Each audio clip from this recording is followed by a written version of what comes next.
हम सिंगापुर में गणेश उत्सव 5 दिन का मनाते हैं। महाराष्ट्र मंडल यहाँ का जो महाराष्ट्र मंडल 30 सालों से यहाँ काम करता है। इस साल हमने ये गणेश उत्सव बड़े पंडाल में लिटिल इंडिया जैसे जो जिसे मध्यवर्ती जगह कहा जाता है यहाँ पर मनाने का डिसीजन लिया। सिंगापुर में हम लोग काफी सालों से गणपति फेस्टिवल मना रहे हैं और काफी धूमधाम से मनाया जाता है।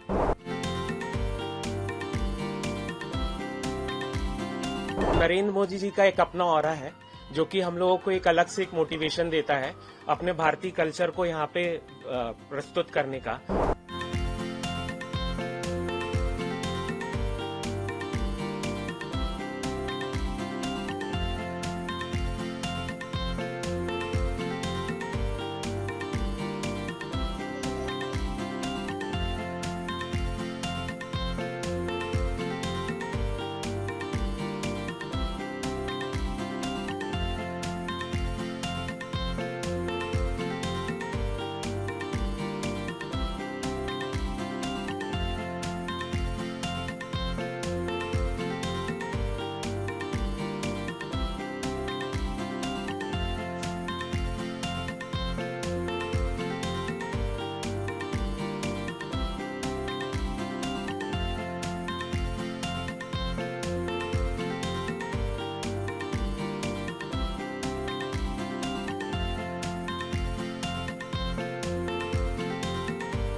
हम सिंगापुर में गणेश उत्सव 5 दिन का मनाते हैं।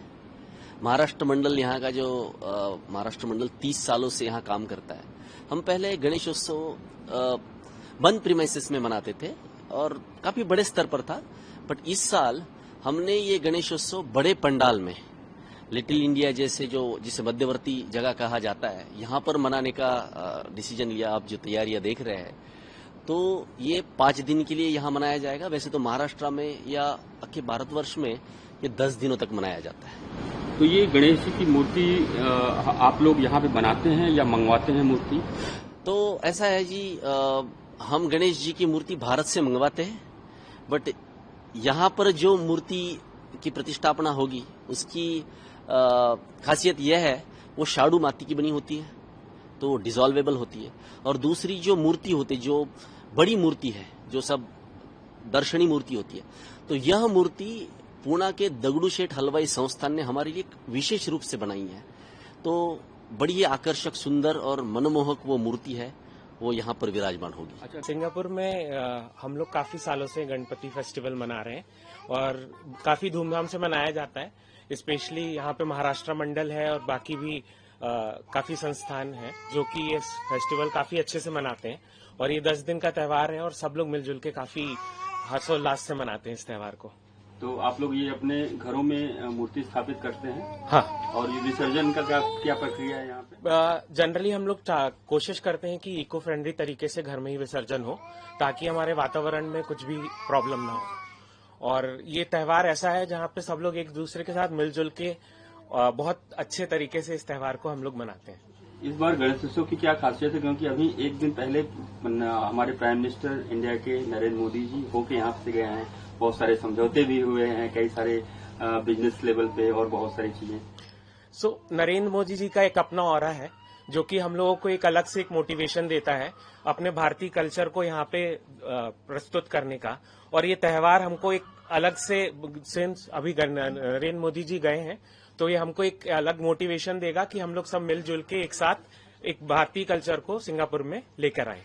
हम वैसे तो पुणे और नासिक यहाँ से है, जब से यहाँ आए तो गणेश जी का ये त्योहार तो बड़े धूमधाम से मनाते हैं, बड़े प्यार से मनाते हैं और सारे अपने दोस्तों को बुलाते हैं, रिश्तेदार जो यहाँ पे सब आते हैं, मिलते हैं इसी त्योहार के बहाने और बच्चों का तो बहुत ही प्यारा त्योहार होता है। गणू जी करके सब घर पे आते हैं, मोदक उनका फेवरेट होता है, तो वो भी बनाते, मिठाइयाँ बनाते हैं, सब नैवेद्य बनाते हैं और पूरे शास्त्रों से और पूरे तिथि अनुसार और सब अपने पद्धति से we celebrate the festival. If you look at Ganesh Chaturthi, if you are talking about 30 years ago or 35 years ago, no one knows much.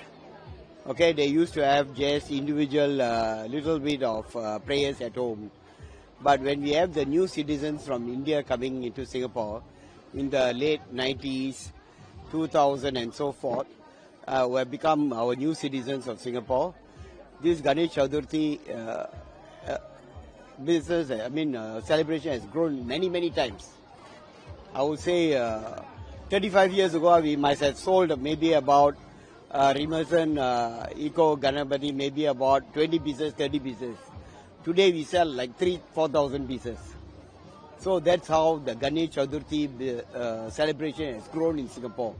Everyone started celebrating and doing the prayers for Ganesha. So I would say that the new citizens who have come from India to Singapore have brought a lot of tradition, culture with them, which has been inclusive with the Singapore community, Singapore Indians, and everyone has started celebrating this in a very big way. As you know that just PM Narendra Modi just arrived here and he just left yesterday after signing so many agreements with Singapore. So do you think that this festival is going to just addition something as PM just listed here? I would say that PM Modi visit just after his last successful election and meeting our PM in Singapore. Of course, it's a next step of bigger, closer relationship with Singapore and India. We have been closely knitted for the last 60 over years, okay, and even more beyond. But then the recent visit will even see even closer business relations between Singapore and India, both business-wise as well as cultural-wise and tradition-wise. So I think this Ganesh Chaturthi now celebration will be an even more successful collaboration between Singapore and India.